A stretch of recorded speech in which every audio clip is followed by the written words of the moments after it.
Bem-vindos ao Band Estrogênio e não sai daqui, você não tá no lugar errado, tá tudo um pouco diferente, porque agora a proposta vai ser um pouco diferente quando tiver com alguém aqui comigo, mas meu canal continua por aqui, continua os mesmos temas, vamos continuar falando de ginecologia, obstetrícia, maternidade, tudo que envolve saúde da mulher e que eu sou apaixonada sobre. Hoje, nesse novo modelo que a gente está fazendo, que é o tal do podcast, vocês já devem estar super acostumados, porque vocês estão vendo um monte por aí, né? Eu resolvi entrar nessa onda também. Depois vocês me contam no comentário se vocês gostaram ou não. E hoje, para estrear esse novo modelo, eu trouxe uma outra pessoa que também é apaixonada pela saúde da mulher. Eu vou conversar hoje com a Chiara. A Chiara, ela é clínica médica, trabalha com terapia intensiva. Sabe o que é intensivista? Aquela pessoa que pega quando você tá bem ruim. É isso mesmo que ela faz. Aquela hora que ninguém quer cuidar, é ela que vai lá e abraça. E ela é especialista nessa parte da obstetrícia na terapia intensiva.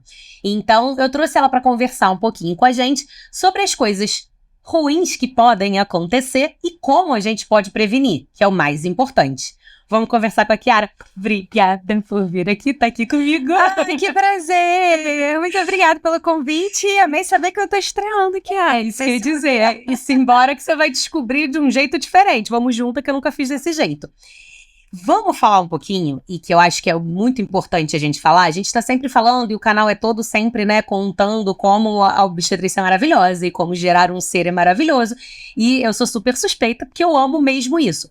Mas é uma especialidade que lida com mudanças no corpo da mulher inúmeras, né, e que tem riscos, né? Eu sempre falo, já falei em vários outros vídeos, e você bem sabe disso, que é tudo muito lindo até que não é. E que a obstetrícia é uma especialidade ingrata, porque ninguém espera o não é, né? Todo mundo espera o vai dar tudo certo. A hora que não dá certo, ninguém tá esperando por isso. Mas acontece. Acontece com alguém. E eu acho que seria bem legal a gente trazer para as pessoas terem uma noção de o que mata uma grávida. Quais são os principais riscos? O que hoje no mundo a gente tem de evidência e de números mostrando que são os principais riscos para uma mulher no momento que ela decide engravidar? Então, perfeito. Vamos falar. Então, mundialmente, isso é um norte, que é algo que a gente vem batalhando muito, porque esse número de finais não tão felizes assim estão crescentes no mundo inteiro. E o berço médico todo e a questão social vem tentando entender o porquê desse aumento, né? E é interessante pensar o porquê que está acontecendo esse aumento mundial, e ele não é exclusivo dos países em desenvolvimento. Estados Unidos, por exemplo, enfrenta aí uma batalha muito grande quanto a isso. A gente tem a primeira causa que me dói nesse sentido, que é um mau conhecimento médico sobre o olhar específico da gestante, porque o obstetra dá conta da questão obstétrica, mas ele não é o clínico para reverter casos que são clínicos também, né? É um ser humano que, além da gestação, tem outras causas. E o clínico não é obstetra, então tem um certo medo de mexer nessa paciente. Então, enquanto ela fica entre uma decisão obstétrica e clínica, a gravidade acontece. Então, um dos motivos... Perdida, né? E ela não sabe disso. Sim. Isso é o bastidor médico, né?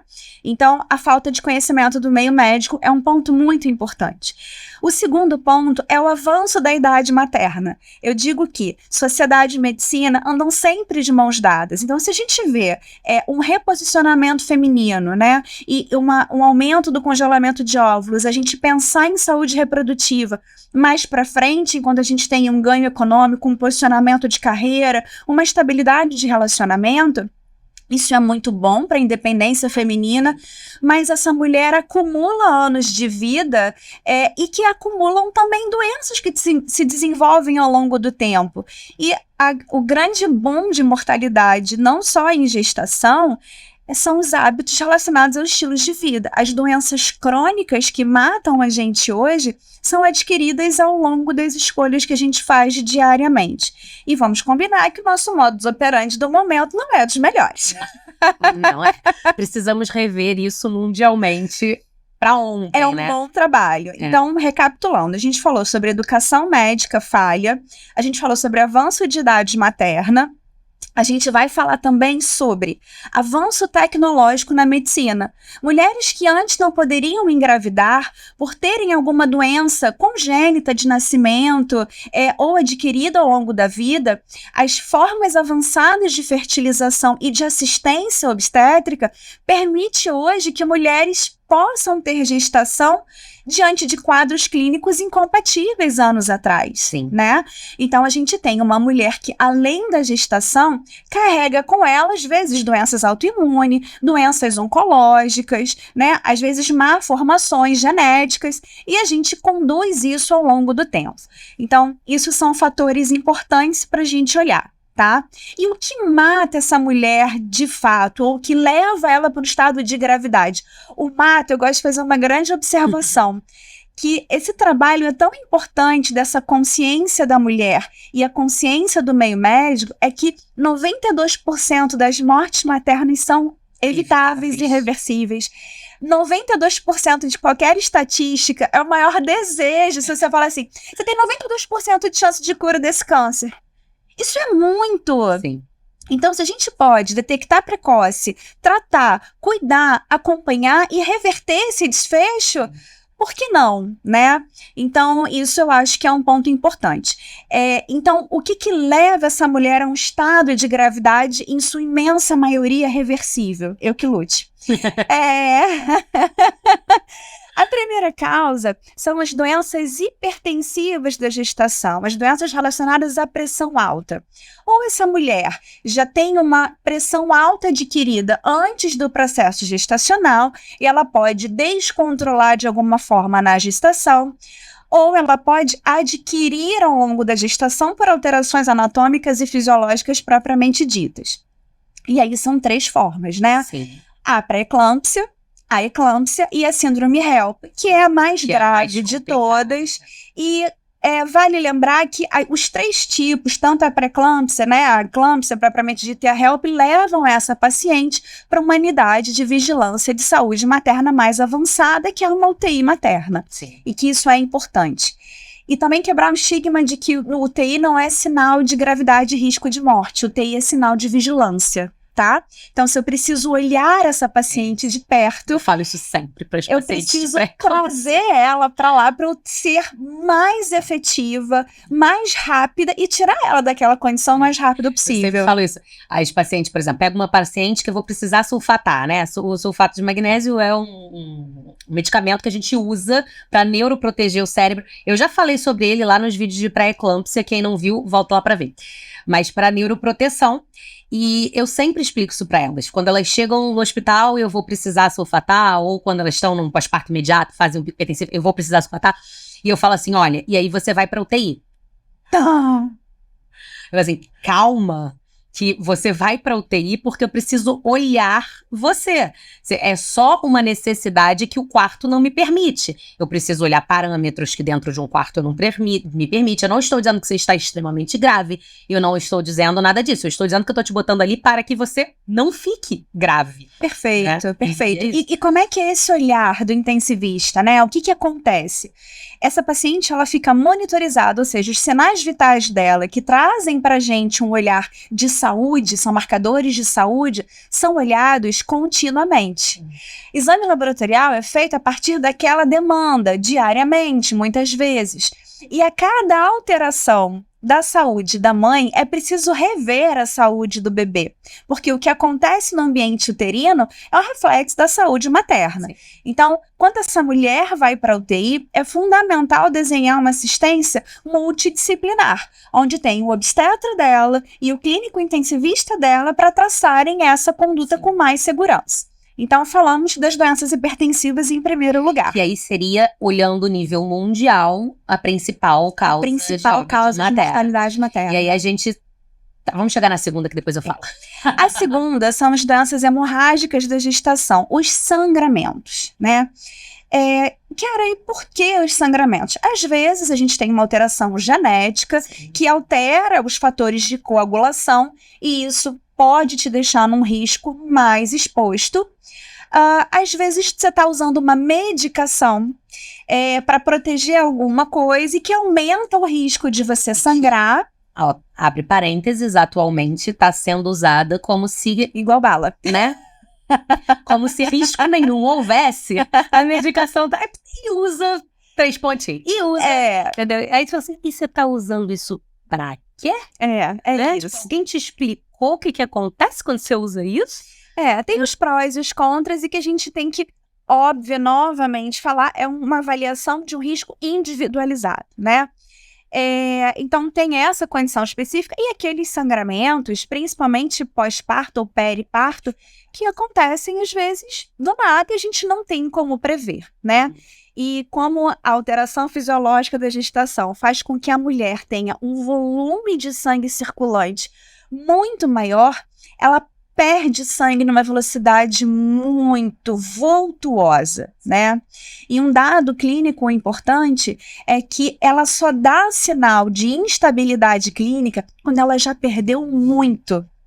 Então, é preciso ter um olhar muito próximo e muito atento dessa paciente nesse pós-parto aí imediato, né? Ela foi preparada, né? Eu brinco que a grávida é preparada para sangrar. Exato. E assim, preparada para sangrar, muda-se toda a dinâmica, funcionamento do corpo, e aí você não vai sentir o que uma não grávida sentiria, né? É isso. Quando você espera acontecer, o negócio já correr atrás já é muito mais complicado. Você já tá correndo atrás de muita coisa, né? E nem sempre a gente consegue chegar. É exatamente o momento que a gente desliza, né? Porque quando a gente age imediatamente, a gente já pode se deparar diante de um quadro muito grave. E claro que com uma equipe pronta, com todo o arsenal que a gente tem hoje, em lugares preparados para isso, a gente tem uma condição muito melhor. Sim. Uma outra causa que leva a esse sangramento, às vezes, são as formas de implantação da placenta, né? Que a gente tem as alterações de clivagem, né? A placenta percreta, a placenta creta, alterações nesse processo que dão a gente a chance de se preparar para o parto. E aí é uma sala cirúrgica muito respeitosa, que, né, a gente precisa estar com um obstetra, com um anestesista especializado em fazer alto risco, banco de sangue preparado, se precisar de um suporte transfusional, equipe do centro cirúrgico pronta. Dependendo de como foi a implantação, quão profunda foi essa implantação, outras especialidades. Outras, às vezes o urologista, o cirurgião geral, tem necessidade de outras pessoas. E de preferência o intensivista que vai fazer a condução do pós, né? Uma coisa é você contar a história que aconteceu no ato operatório, outra coisa é você ver a história, né? Então isso faz muita diferença. Então, acho que das hemorragias é um pouquinho mais sobre isso e a famosa atonia, né? Famosa. Mas a gente tem uma condição ali que eu brinco que é a interseção da hipertensão e do sangramento, que é o descolamento de placenta, né? Também. O descolamento de placenta, ele é um óbito materno e fetal, inclusive, associado à hemorragia. Mas se você pegar a principal causa do descolamento de placenta, ele é o hipertensivo, né? Então, assim, ele tá ali numa interseção dos dois, que é muito importante de se ligar. E eu sempre penso assim, e aí? Essa mulher sangrou porque estava mal compensada? Será que a gente poderia ter evitado uma segunda causa de óbito pelo tratamento de uma primeira causa? Perfeito, né? Perfeito. Isso eu acho interessante colocar, porque normalmente quando você vira uma gestante, fala assim, a gente vai começar antihipertensivo. Mas é 14/9. Minha pressão estava 3/9, estava ótima. A compreensão dos limites pressóricos de normalidade são muito mais restritas, né? Onde a gente olha não só a pressão mais alta, né? A pressão sistólica, que na verdade é quando a gente fica, a população geral fica mais atenta, mas sim a pressão mínima, que o nosso alvo é de 85 para baixo. Sim. Então, é aí que escapa, sabe? É aí onde que eu acho que o pré-natal tem que ser ser muito minucioso e essa paciente muito informada que as alterações vão acontecendo e a gente tem uma janela curta de intervenção, né? E o outro ponto que eu ia falar, até eu falei assim, vou esperar falar do segundo pra gente falar, é que a gente sabe que quando você destrincha, você pega o mundial, você tem uma resposta, mas quando você destrincha entre países em desenvolvimento e países desenvolvidos, em muitos casos a hemorragia passa na frente das hipertensivas. Né? E é explicado pelo não desenvolvimento daquele país, porque, Sim, teoricamente, as questões hemorrágicas, elas são para ser mais facilmente resolvidas do que as hipertensivas, né? isso. Então, assim, são medidas mais imediatas, mais rápidas e mais efetivas numa doença hemorrágica do que numa doença hipertensiva. O Brasil, atualmente, mudou. Né, o Brasil conseguiu chegar no hipertensivo. Conseguiu. Foi um processo bem intenso, educacional, com métricas muito estabelecidas e dentro das instituições que atendem as gestantes, protocolos maciçamente difundidos e normalmente com maletas de procedimentos de combate à hemorragia rápido, e isso é uma atenção que ganhou aí um olhar interessante. Agora a gente tem outras métricas para conseguir atingir isso, né? Não dá, mas a gente conseguiu sair, pelo menos no tangente da obstetrícia, da perda por uma causa mais evitável, né? Isso. Mais controlada. E que é angustiante pra gente da equipe médica, né? É. E qual é a terceira causa? Ai, a terceira causa que eu amo falar, amiga. Jura? Eu não falo da primeira e da segunda, não. São a gente chama de sepse materna, né? São as infecções graves relacionadas à saúde materna. Aí você fala assim, nossa, por quê? E por quê? É muito interessante. O corpo da mulher funciona de um jeito muito mágico na gestação, né? O sistema imune da gente funciona diferente. E, de uma certa forma, essa mulher fica mais exposta a infecções típicas por alguns germes. E, às vezes, a resposta imune dela a esse agente causador é uma catástrofe, que em um seria só uma gripezinha, na grávida é um caos. A gente pode vivenciar isso na H1N1, antes na H1N1, quando as UTIs eram só maternidade, e era uma coisa feia, com aquele pulmão branco, e que isso ficou mais comum de se ouvir na pandemia. Né? Na pandemia, a gente teve uma causa também bem marcada nas gestantes, onde no início a gente até achava que a interrupção da gestação precoce era a solução, e muito pelo contrário, não foi. Nós revimos vários conceitos de assistência nesse sentido, inclusive para fazer ventilação não invasiva, que era uma contraindicação meio absoluta, mas a gente conseguiu espaço para isso, em virar grávida de barriga para baixo, a gente pintou os canecos. Mas a gente aprendeu muito e a gente resolveu. Mas tem outras, por exemplo, a malária, por exemplo, bactérias como streptococcus, né? O próprio vírus da herpes. Então, assim, a gente tem um sistema imune mais suscetível a alguns patógenos e mais blindado para outros, né? Então, assim, quais são os pontos de infecção mais comuns nessa mulher? Infecção de trato urinário, por isso, né? Urinário. E nem sempre ela vai fazer sintoma, então por isso que é importante os steps do pré-natal, não faltar consulta, ter o seu médico de confiança, acessível, né? Porque isso é rápido. Não adianta você confiar nele e só conseguir falar com ele no horário comercial. 3 dias depois.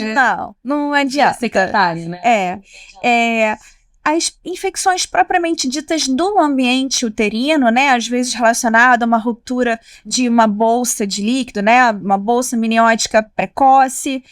E para minha parte, fora a obstetrícia, é preciso lembrar que esta mulher é um corpo independente da gravidez e que infecção de vesícula acontece na gravidez. Apendicite acontece na gravidez. As pneumonias acontecem. E aí eu chamo muita atenção para a gripe, porque é triste quando a gente pega uma mulher grávida numa condição respiratória ruim, onde uma vacina da gripe que ela pulou, porque só a vacina da gripe poderia ter evitado um desfecho muito importante. Então, grávidas, Qualquer sintoma respiratório em gestante tem uma indicação de início precoce de uma medicação, que é o oseltamivir, que é o Tamiflu, e que infelizmente acabou sendo difundido para o público que não tem uma indicação precisa, porque melhora mais rápido.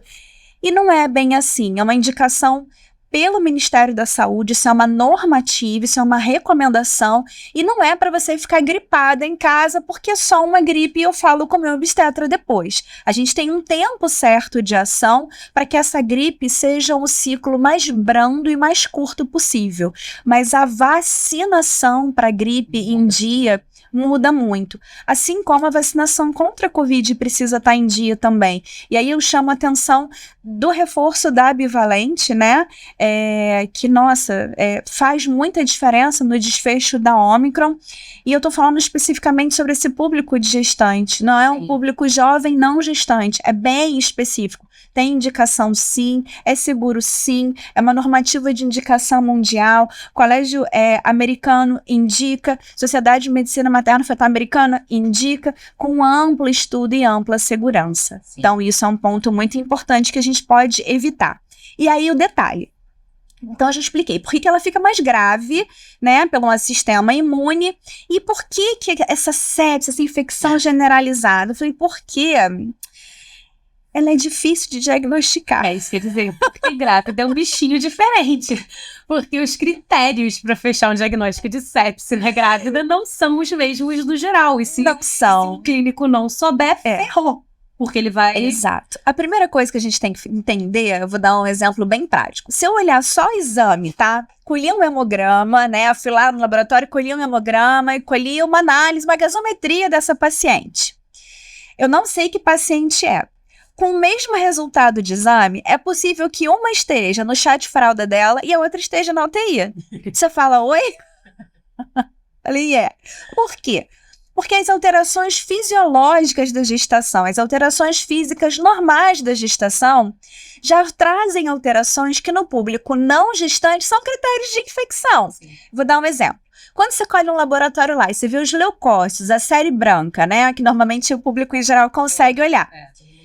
Se a gente pega ele acima de 10 mil leucócitos, chama atenção para uma infecção muito provavelmente bacteriana. A gestante no terceiro trimestre tem até 13 mil, 16 mil de leucócitos, pode ser dentro da normalidade. Tá passeando de shopping. Mas a nossa avó com 13 mil leucócitos pode estar com uma pneumonia grave do CTI, não sabemos. Então tem esse fator. O outro fator é pelo fato de ter aquele quadro de mais sangue circulante e do consumo de ferro pela formação do bebê, ela tem uma anemia que vai se intensificando ao longo da gravidez e a gente corre atrás de reposição pra caramba para melhorar os sintomas da anemia, que são cansaço, aquela frequência respiratória, aquela ofegante, sabe? Ela sobe um degrauzinho e dá uma sentadinha, descansa um pouquinho, né? Esse sintoma, num público não gestante, é um sintoma de gravidade. A gestante está adaptada. E isso é um dos sinais de infecção pulmonar respiratória, que é um dos primeiros que a gente consegue perceber durante um exame físico, né? Nem sempre ela vai ter febre, porque ela já tem uma temperatura mais elevada. Isso é um fator confundidor e também. Ela tá imunossuprimida, então, né, assim, a gente tem que lembrar disso. Aí você fala, nossa, que fácil. Você já me disse que ela fica mais infectada, mais grave, que o laboratório é alterado. E qual é a diferença? O olhar do médico que está te vendo. É a monitorização. Na dúvida, pegue essa paciente para perto, monitorize essa paciente, olha ela ao longo do tempo. Idealmente, quando a gente identifica uma infecção, a gente tem as primeiras 6 horas para fazer um trabalho grande, mas o antibiótico tem que entrar na primeira hora. Por quê? A cada hora que esse antibiótico atrasa, a mortalidade dessa paciente aumenta em 7,6%. Se você jogar isso para 24 horas, é uma coisa absurda. E os estudos retrospectivos de óbitos em mulheres calculam, infelizmente, um tempo médio entre diagnóstico de infecção e administração de antibiótico de 12 horas e meia. Ou seja, você podia ter revertido muita coisa ali nessa janela. E também é interessante, né, ressaltar que o médico tem que acertar o antibiótico de primeira. Que se o antibiótico não for adequado, esse tempo continua contando. Mas calma, não é difícil. A gente tem uma análise geral, né, a protocolos sedimentados diante do foco suspeito de infecção, ter uma escolha mais assertiva e também dos germes que frequentam aquela população ou aquele hospital ou aquela paciente, né, tem os swabs de rastreio para a gente acertar e ter um desfecho bem positivo nesse sentido. Sim. O que é importante, e aí entra naquela questão para onde essa paciente vai, é quem vai fazer esse diagnóstico. Porque se ela bate numa emergência obstétrica, e vão ser os obstetras que estão ali observando ela, os obstetras têm que ter, e a gente deveria ter, né, esse treinamento para diagnosticar que o batimento cardíaco é diferente, que a pressão é outra, que, né, os nossos sinais ali na são muito diferentes. Então, fazer esse diagnóstico, iniciar, porque elas vão bater primeiro no obstétrico, mas depois contar com o clínico. Exato. E algumas vão parar no clínico. E eu acho que esse é o grande problema. Sim. Esse é o grande problema. Algumas vão para uma emergência clínica. Tipo, não é nada com o bebê, eu tô com tosse, eu vou para emergência clínica. Aí chega lá na emergência clínica e o cara vai dizer, não é nada não, é isso. Ou então, nossa, você tá muito grave e não tá, né? Pelo menos não tá muito grave, não tá? Eu até prefiro. Também prefiro. Começa a tratar, depois eu falo, não viaja, tira, sai e vai embora. Agora, o não tratar é um grande problema, né? Muito, muito. Não, isso é só coisa da gravidez e vai-se embora. Então, as 3 principais causas, depois entram outras várias, inclusive, entre elas, o aborto inseguro. Né, mas eu não vou entrar nessa seara hoje. Não vou comprar essa conversa hoje. Mas as 3 principais vão ser a doença hipertensiva, a hemorragia e a infecção. As 3 preveníveis dentro da sua capacidade. Eu falo assim, a pré-eclâmpsia não é uma doença e que é o que a gente está vendo, né? Aumentar no nível assim, absurdo. Mas pré-eclâmpsia não é uma doença evitável, é totalmente prevenível, não é. Mas a gente já tem profilaxia para tentar diminuir pelo menos a gravidade. A gente sabe que a profilaxia ela pode não impedir que essa mulher abra o quadro, mas pode evitar que ela faça um quadro grave. Então, a gente já tem profilaxia para isso, hemorragia, a gente já tem inúmeros medicamentos e manobras e etc. para tentar resolver. E infecção é só saber diagnosticar. Infecção é só saber diagnosticar. Soro e antibiótico salvam muitas vidas no tempo certo. Muitas vidas, né? E aí, que eu queria agora? Que você deixasse, assim, uma mensagem para as grávidas. Porque, assim, no meu canal a gente tem vários médicos que assistem, mas tem muita grávida leiga que assiste. É o principal público. E aí, eu queria que você deixasse uma mensagem de o que elas podem fazer para tentar se blindar disso. Tá. Porque, enfim, né, elas dependem de alguma coisa, mas o que elas podem fazer? Ela tá assistindo isso e ela falou, e agora? O que eu faço para não morrer de pressão alta, ou sangrando, ou infectada? O que elas podem fazer? Perfeito. A primeira coisa é atualizar seu calendário vacinal para ontem. Calma, a gente vai falar sobre isso. Esse é o tema do próximo vídeo. Corre para tomar vacina. O segundo é você... Se possível, né, para quem for uma tentante que estiver assistindo, é ter a sua avaliação, além da saúde ginecológica, avaliada. Então, precisa ter esse olhar. Vai que você tem algum traço de alguma doença, uma função renal que não está 100%, que vai acabar favorecendo na gestação alterar. Então, ter uma análise clínica como um todo. Agora, se você está grávida, a primeira coisa que eu vou falar é: esteja atenta aos sinais do seu próprio corpo, porque a gente precisa tratar com velocidade. Então, tem uma campanha mundial muito interessante que chama Hear Her, que é dê ouvidos a ela. Porque quando a gestante reclama que ela está cansada, pode não ser nada e pode ser tudo. Então, presta atenção no seu sinal. Se você está tendo tonteira, presta atenção. Será que é um reflexo da pressão? Se você está sentindo uma dor no estômago, é um sinal de alerta? Pode ser, pode não ser, né? Se você, por acaso, for escovar o dente, viu que saiu um sangue pela gengiva, será que alguma coisa só relacionada à questão da gengiva na gestação, que também faz alteração? Ou tem um sinal de que suas plaquetas estão caindo? A gente não sabe. Então, esteja atenta às alterações do seu corpo e comunique ao seu parceiro e ao seu médico. Não é banal, não é bobeira. E vem nos momentos mais inesperados possíveis. Mas eu nem tô nervosa. Não é uma questão de nervosismo. É uma alteração fisiológica da gestação. Se sentiu que tá diferente, comunique. Não conseguiu acesso ao seu médico? Vá a uma emergência obstétrica especializada. Isso acho que é o ponto principal. Porque existem as pacientes, e eu bato bastante nisso aqui no canal, e as pacientes já sabem que existe uma diferença de estar fazendo um pré-natal 1 para 1, que a gente chama, né? Que é aquele meu médico é meu, e um pré-natal no qual você não tem tanto acesso ao médico, ou um pré-natal numa rede pública que você depende da data da consulta agendada para ter contato com aquele médico. E aí a questão é, vá para emergência. Isso. A emergência é aberta e paciência. Quem tá na emergência vai ter que atender. Mas pode ser bobeira. Pode ser bobeira. Mas pode ser bobeira. Se você tá dando plantão, se você é o médico do plantão, você precisa ouvir aquela mulher. Então, assim, eu vou esperar a próxima consulta. Não vai. Mas eu vou encher a emergência? Talvez. Eu prefiro quente. Eu também. Então é isso, gente. Eu acho que falamos e levantamos essa bola para que vocês entendam e saibam qual é a grande preocupação e a grande necessidade da gente ter pessoas especializadas olhando para essa mulher. Vocês viram que tudo roda em torno daquelas mudanças fisiológicas da gestação, que eu já fiz vários vídeos sobre isso.